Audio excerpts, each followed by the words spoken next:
Muy buenos días, les saludamos desde la Asociación Gente para Servir y les damos la más cordial bienvenida a este tiempo devocional. Hoy iniciando esta nueva semana, 26 de abril del 2021, les invito para que continuemos con la lectura de la Biblia en un año. Hoy corresponde el libro de los Hechos, capítulo 11, versículos 1 al 18, Josué, capítulos 11 y 12, y Job, capítulo 26. Hechos 11 del 1 al 18, Josué 11, 12 y Job, capítulo 26.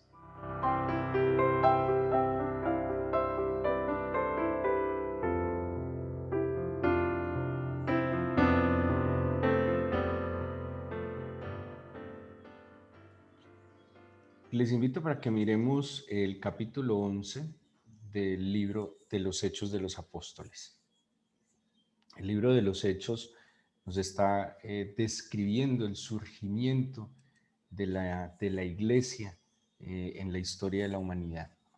Eh, la iglesia nace en el seno del judaísmo, primero porque su iniciador y fundamento, el Señor Jesucristo, es judío y como él le dijo a la samaritana en su encuentro cuando estaba en aquel pozo cerca a una ciudad de Samaria, Sicar, y, y allí pues el Señor le dice incluso que la salvación viene de los judíos.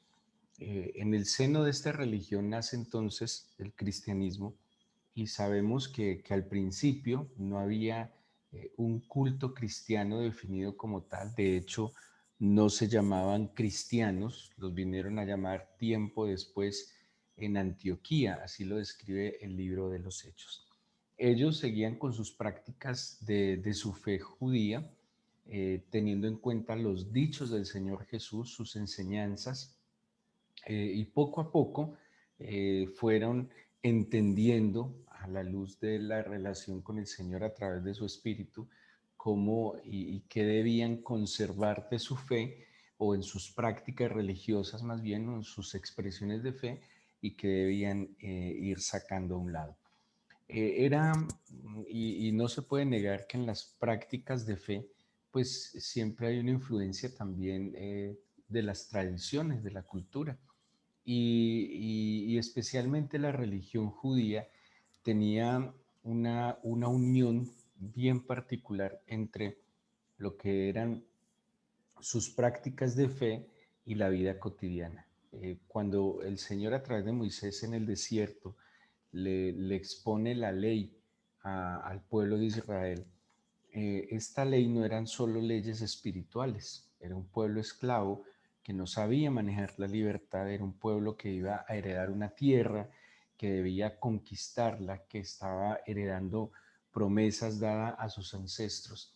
Y estas leyes entonces no solo eran leyes, por decirlo de alguna manera, espirituales, sino que tenía que ver con leyes sociales, económicas, leyes comerciales incluso. Así que toda la cotidianidad de la vida del judío estaba impregnada de los dichos del Señor.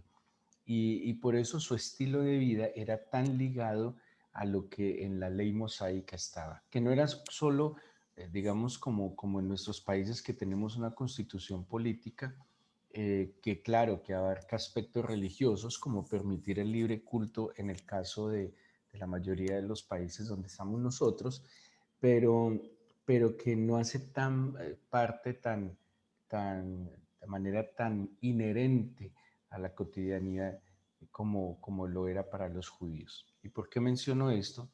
Porque una de las condiciones era que los judíos entendían que eran un pueblo santo, apartado, y dentro de sus normas era muy claro que ellos no podían relacionarse con todo tipo de personas, menos que fueran a su casa, que alguien entrara a la casa de ellos era acceder a una relación mucho más personal, no cualquiera podía entrar en su casa y ellos tampoco podían entrar a la casa de cualquiera, ¿sí? Ellos eran muy celosos porque compartir el pan, quien parte el pan con una persona, es una expresión de mucha intimidad, de mucha comunión. Así que alguien que llegara a mi casa no podía ser cualquiera y yo no podía entrar a la casa de cualquier persona. Y menos, en el caso de los judíos, si era un incrédulo y menos si era, en este caso, un romano. De allí que en el capítulo 11, la iglesia, los apóstoles y los que estaban en Jerusalén llaman a Pedro, o más bien, sí, llaman a Pedro como a cuentas, porque se dan cuenta que Pedro había estado en la casa de un gentil, pero no es simplemente un gentil, sino que además era un soldado romano, era un jefe de una centuria romana y a ellos les parecía que estaba en contra de su religión, en contra de sus tradiciones. Acuérdense que aquí no podemos hablar todavía de cristianismo, aquí no podemos hablar todavía de lo que el Señor Jesús había establecido, porque ellos lo están comprendiendo, están entendiendo. Muchas de las palabras del Señor Jesús tuvieron sentido para los discípulos, fue tiempo después, en la medida en que se iban enfrentando a cada experiencia. Es como los padres que durante toda la vida están aconsejando a sus hijos, les están instruyendo, les están advirtiendo, y pareciera que los hijos mientras están en la casa no captan, pareciera que los hijos no retienen lo que sus padres les han aconsejado, les han instruido y les han advertido durante todos los años que están en la casa. Pero estas palabras cobran todo el sentido cuando los hijos están fuera de casa, cuando tienen que enfrentar la vida, cuando tienen que eh, poner a prueba todo lo que sus padres les prepararon, y ahí es donde todas estas enseñanzas e instrucciones tienen sentido, tienen valor, se valoran, se guardan y se ponen en práctica. Y eso es más o menos lo que pasó con los discípulos, con el Señor Jesús. Durante su estadía ni lo entendían, en su presencia tal vez ni lo comprendían, solo hasta que el Espíritu Santo llega sobre ellos, solo hasta que deben enfrentar cada situación van comprendiendo lo que el Señor tenía. Y aquí tenemos un caso extraordinario, Cornelio, un hombre que tal vez para la mentalidad y la fe judía no merecía la oportunidad, pero que para el Señor Jesucristo, que viene a cumplir la ley, pero al cumplir la ley también le abre las puertas a cualquier persona que anhele, que necesite, que reconozca la necesidad que tiene del Señor. Y el versículo 3 del capítulo 11 dice precisamente este reclamo: ¿por qué has entrado en casa de hombres incircuncisos y has comido con ellos? Esa era toda la discusión. O sea, nos parece, Pedro, que tú estás incumpliendo, que estás invalidando las tradiciones, las leyes mosaicas. Y hablemos a nosotros hoy como cristianos. Eh, Ser cristiano, el que entiende el ser cristiano, no simplemente ir a una iglesia, porque muchas personas pueden ir a una iglesia, pero no ser cristianos. Ser cristiano implica que yo me identifico con una persona, no con una organización, sino con una persona. Y esa persona es Jesucristo. Jesús, aquel que vino a este mundo, es el Hijo de Dios, el encarnado, que estuvo en medio de nosotros, que murió por nosotros, que resucitó. Cristiano es aquel que decide que su vida se fundamenta en el Señor Jesucristo, que vive en torno a Él. Ser cristiano implica, de que si yo he recibido de la gracia del Señor, yo también he de compartir de esa gracia. Ser cristiano implica testificar de aquel que ha venido a nuestro corazón. No existe alguien que se identifique como cristiano y solo él crea que es cristiano. El ser cristiano implica que soy luz, que he de ser un testimonio y una esperanza a las naciones. Así que también es una responsabilidad nuestra de representar, de testificar, de anunciar al Señor Jesús. Y la Biblia nos enseña en diferentes textos de la Biblia, pues que la mejor manera de nosotros dar a conocer al Señor es a través de la vida de testimonio. ¿Qué es una vida de testimonio? Dejar que Cristo tome el control de mi existencia, que Él viva a través de mí. Yo menguo para que Él crezca. Yo le rindo mi corazón a Él. Yo hago este ejercicio que estamos haciendo en este momento de madrugar, de ir a su palabra, de meditar, para que Él me impregne de su esencia y que para que yo luego en los escenarios donde me debo desenvolver mi trabajo, mi lugar de estudio, en mi casa, pues el Señor a través de mí manifieste, y así lo dice la Biblia, el olor fragante de su presencia. Pero a veces nosotros como cristianos, pues solemos ponerle condiciones al Señor y nosotros solemos juzgar lo que nuestros ojos ven y nosotros solemos tener acepción de personas y creemos que hay personas que no tienen la oportunidad o que no deberían tener la oportunidad de conocer algo que para nosotros fue un don de la gracia del Señor.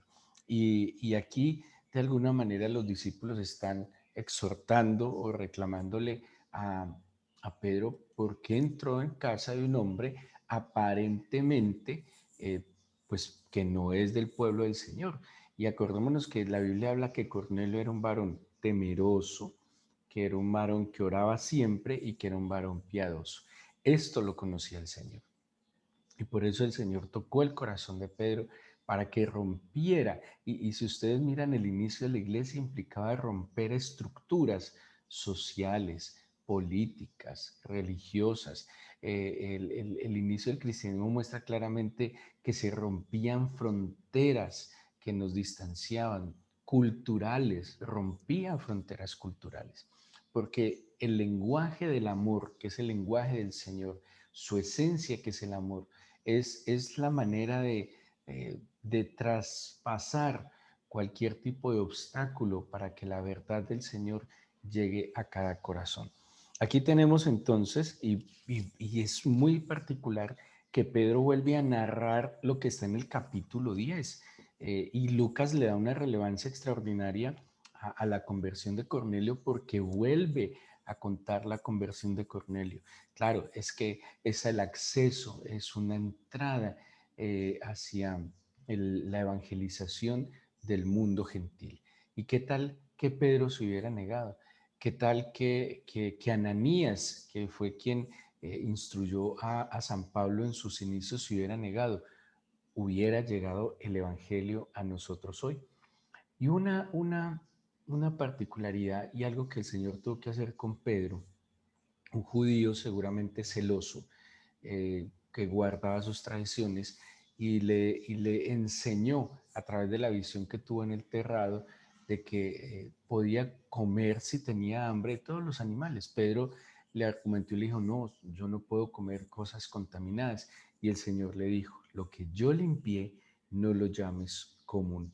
Y dice el versículo 9 del capítulo 11 de Hechos, entonces la voz me respondió del cielo por segunda vez, lo que Dios limpió, no lo llames tú común.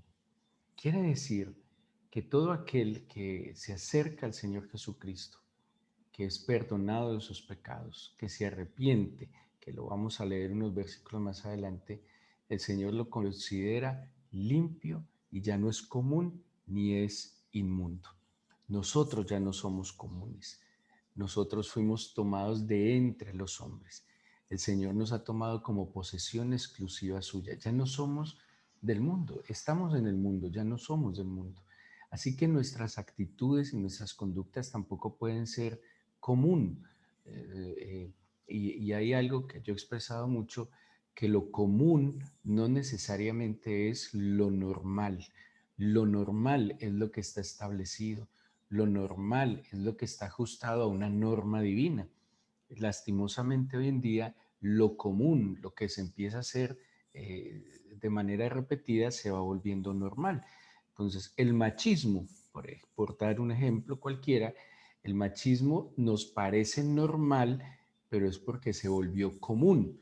Hoy en día también el feminismo nos parece normal porque se volvió común. Y así muchas situaciones en las que el ser humano se va como adaptando o asimilando y empieza a asumir que son cosas normales, pero es porque se volvieron comunes.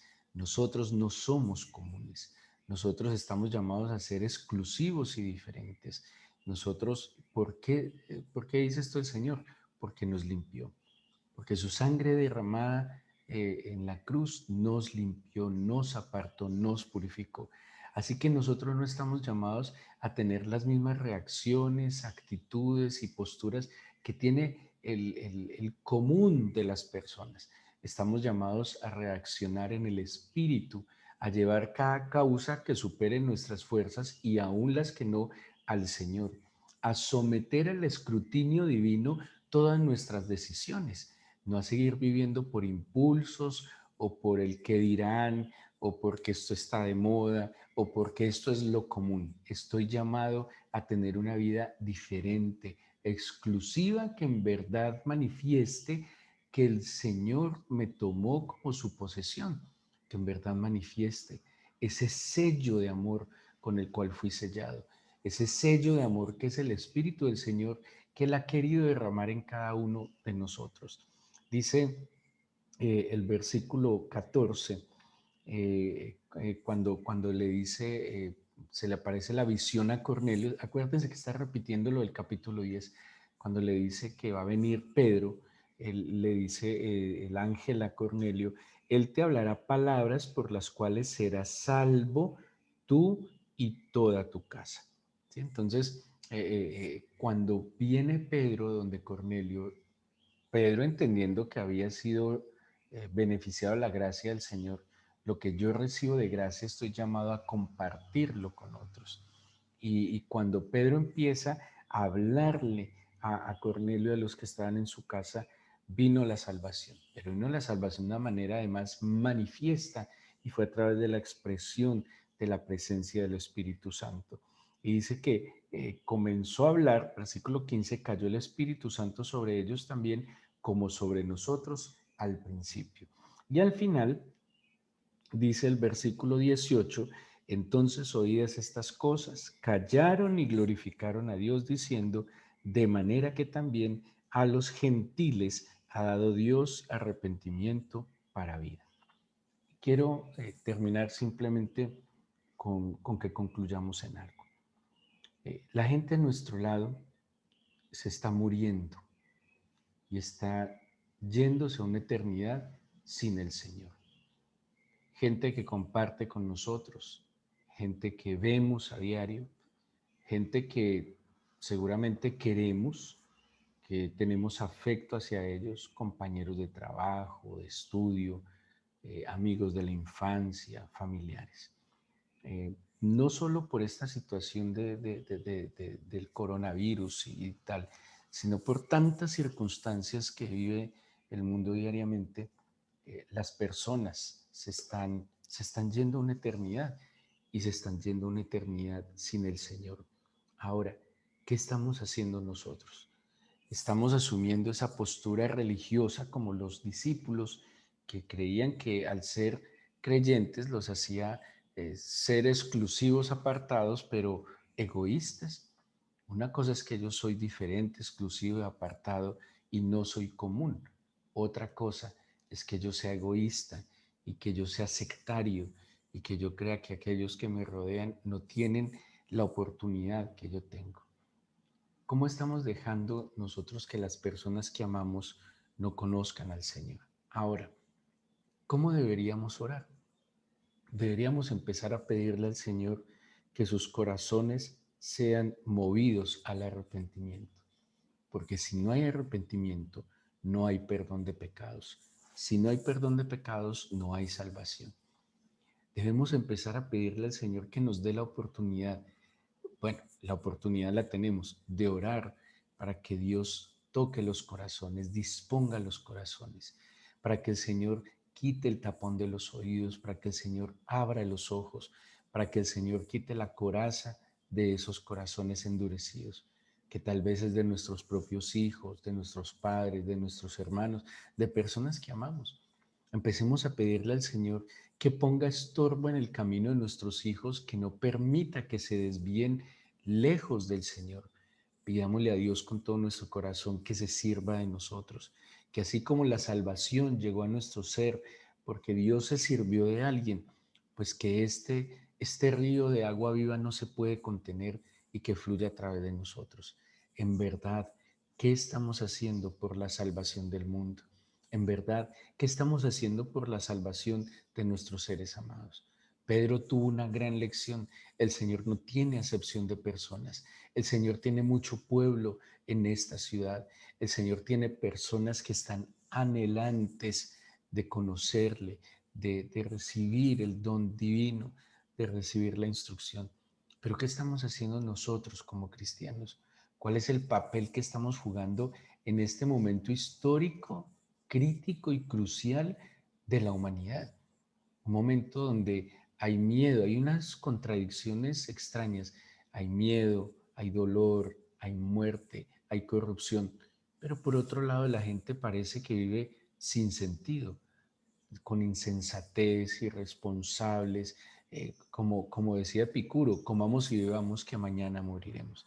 ¿Qué papel estamos jugando nosotros? Simplemente nos estamos acercando a la Biblia, al Señor, a exponer nuestras causas, a pedirle que solucione nuestras dificultades, pero estamos viendo el poder de Dios en nosotros y en verdad estamos siendo tocados para entender y ver la necesidad de todos aquellos que nos rodean. Yo quiero pedirles que terminemos este tiempo orando y pidiéndole a Dios que toque nuestro corazón, porque nosotros estamos llamados a ser su instrumento, pero si no somos útiles en sus manos, de alguna manera nos podemos convertir en un obstáculo. O soy un canal, o soy un medio de bendición, de salvación, o es muy posible que me convierta en un obstáculo, porque de alguna manera estaría ocultando la luz debajo de la mesa. A nosotros llegó el perdón de nuestros pecados y la salvación, porque seguramente alguien oró por nosotros, porque seguramente a alguien le dolió nuestra situación, porque alguien oró por personas con nuestras características. Yo quiero pedirles hoy, considero que todos los que están conectados en este momento son personas de fe, que han tenido un caminar con Jesús. Y usted tiene unas características. Usted es esposa, ama de casa, esposo, padre, empresario, trabajador, joven, estudiante. Desde sus características, desde lo que hace, lo que tiene, desde sus propias necesidades, yo le voy a invitar a que ore por personas con sus características. Tal vez en este momento hay mujeres como usted, de su edad, pero han sido maltratadas, abandonadas, ultrajadas. Tal vez están en la calle, literalmente. En este momento puede haber hombres como usted, de su edad, frustrados, amargados, necesitados, con ganas de morirse, sumidos en una profunda depresión. Jóvenes, jóvenes sin esperanza, niños abandonados, maltratados, abusados, adultos mayores que han sido tirados a su suerte, enfermos, sin alimento, incluso sin abrigo. No importa, desde su condición actual, empiece a orar por esas personas que están en este mundo sin Dios y sin esperanza. Nosotros le tenemos a Él y tenemos su esperanza. Cierre sus ojos y cumpla en este momento su función como sacerdote. La Biblia dice, mas vosotros sois real sacerdocio. El creyente, quien profesa, quien se dice cristiano, es sacerdote. Y el sacerdote intercede delante de Dios por la necesidad del pueblo. Yo sé que usted tiene necesidades y tal vez se conectó en esta mañana porque necesita una respuesta a su necesidad. Quiero decirle que usted tiene al Señor Jesús y tuvo la sensibilidad de buscar en su palabra y en la oración. Hay muchísimos peores que nosotros, que los cristianos incluso hemos tenido acepción de personas y hemos considerado que son impuros y comunes, como si así no lo hubiéramos sido nosotros. Por eso yo le pido en el nombre de Jesús que ore fervientemente, como oraría por usted mismo. Y es más, de acuerdo a la dificultad que usted tenga en este momento, usted está enfermo, está ansioso, está deprimido, está necesitado, pídale entonces al Señor por personas. Debe haber millones de personas en el mundo en este momento con su misma necesidad y dificultad, pero sin Cristo. Pero yo te tengo a ti, Señor. Hoy te oro por hombres, mujeres, niños, abuelos que necesitan tu verdad.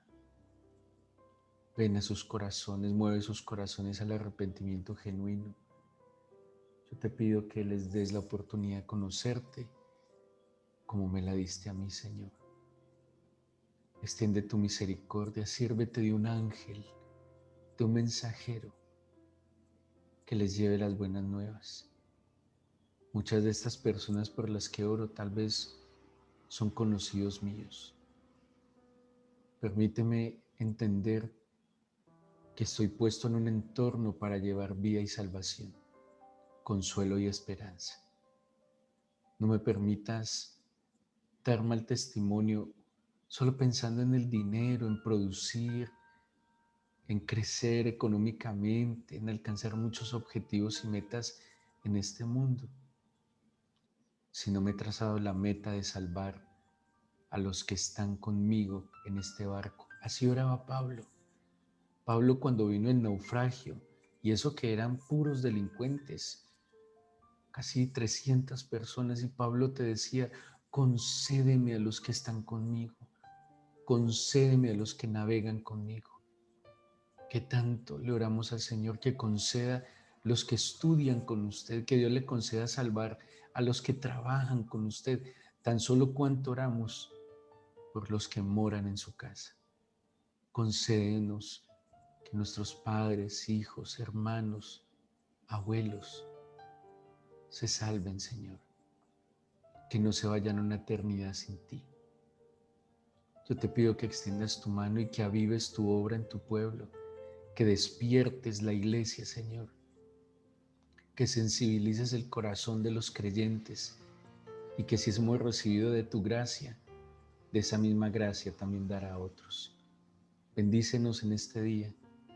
Una sola palabra tuya es suficiente para sanar, liberar, limpiar y restaurar. Llénanos de ti, Espíritu Santo. Llénanos de tu poder, llénanos de tu dominio, llénanos de tu gracia. Y que donde quiera que estemos seamos ese olor fragante de salvación, luz en medio de las tinieblas. Llévanos de tu mano, Señor, para bendecir. Te lo pedimos en el nombre de Jesús. Amén.